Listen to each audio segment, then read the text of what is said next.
आज की हमारी कहानी है स्वर्ग और नरक की कहानी। एक बुजुर्ग औरत मर गई। यमराज लेने आए। औरत ने यमराज से पूछा, आप मुझे स्वर्ग ले जाएंगे या नरक? यमराज बोले, दोनों में से कहीं नहीं। तुमने इस जन्म में बहुत ही अच्छे कर्म किए हैं, इसीलिए मैं तुम्हें सीधे प्रभु के धाम लेकर जा रहा हूँ। बुजुर्ग औरत खुश हो गई और बोली, धन्यवाद, पर मेरी आपसे एक विनती है। मैंने यहाँ धरती पर सबसे स्वर्ग और नरक के बारे में बहुत सुना है, इसीलिए मैं एक बार दोनों जगहों को देखना चाहती हूँ। यमराज बोले, तुम्हारे कर्म अच्छे हैं, इसीलिए मैं तुम्हारी यह इच्छा पूरी करता हूँ। चलो हम स्वर्ग और नरक के रास्ते से होते हुए प्रभु के धाम चलेंगे। दोनों चल पड़े। सबसे पहले नरक आया।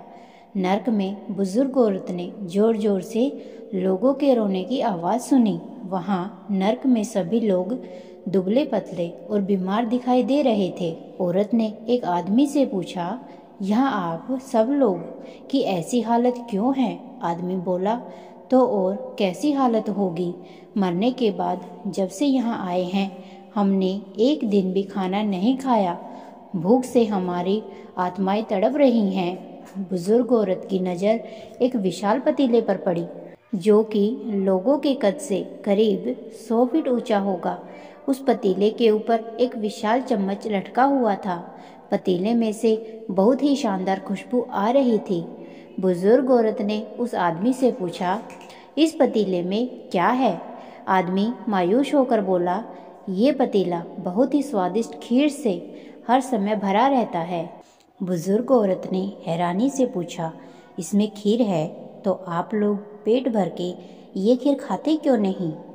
भूख से क्यों तड़प रहे हैं? आदमी रो रो कर बोलने लगा, कैसे खाएं? ये पतीला 100 फीट ऊंचा है। हम में से कोई भी उस पतीले तक नहीं पहुंच पाता। यह सुन बुजुर्ग औरत को उन पर तरस आ गया। सोचने लगी, बेचारे खीर का पतीला होते हुए भी भूख से बेहाल हैं। शायद ईश्वर ने इन्हें यही दंड दिया होगा।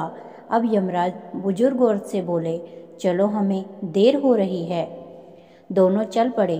कुछ दूर चलने पर स्वर्ग आया। वहाँ पर बुजुर्ग औरत को सबके हंसने और खिलखिलाने की आवाज़ सुनाई दी। सब लोग बहुत खुश दिखाई दे रहे थे। उनको खुश देखकर बुजुर्ग औरत भी बहुत खुश हो गई। पर वहाँ स्वर्ग में भी बुजुर्ग औरत की नज़र वैसे ही 100 फुट ऊंचे पतीले पर पड़ी जैसा नरक में था। उसके ऊपर भी वैसा ही चम्मच रखा हुआ था।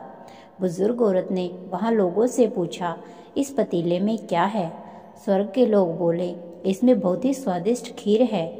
बुजुर्ग औरत हैरान हो गई और उनसे बोली, पर यह पतीला तो 100 फीट ऊंचा है, आप लोग इस तक पहुँच नहीं पाते होंगे। उस हिसाब से तो आप लोगों को खाना मिलता नहीं होगा। आप लोग भूख से बेहाल होंगे। पर मुझे तो आप सब बहुत खुश लग रहे हो, ऐसा कैसे? इनमें से एक व्यक्ति बोला, हम लोग तो इस पतीले में से पेट भरकर खीर खाते हैं। औरत बोली, पर कैसे? पतीला तो बहुत ऊंचा है। व्यक्ति बोला, तो क्या हो गया? पतीला ऊंचा है तो यहाँ पर कितने सारे पेड़ हैं। हमने इन पेड़ों की लकड़ी ली, उसको काटा और एक विशाल सीढ़ी का निर्माण कर लिया।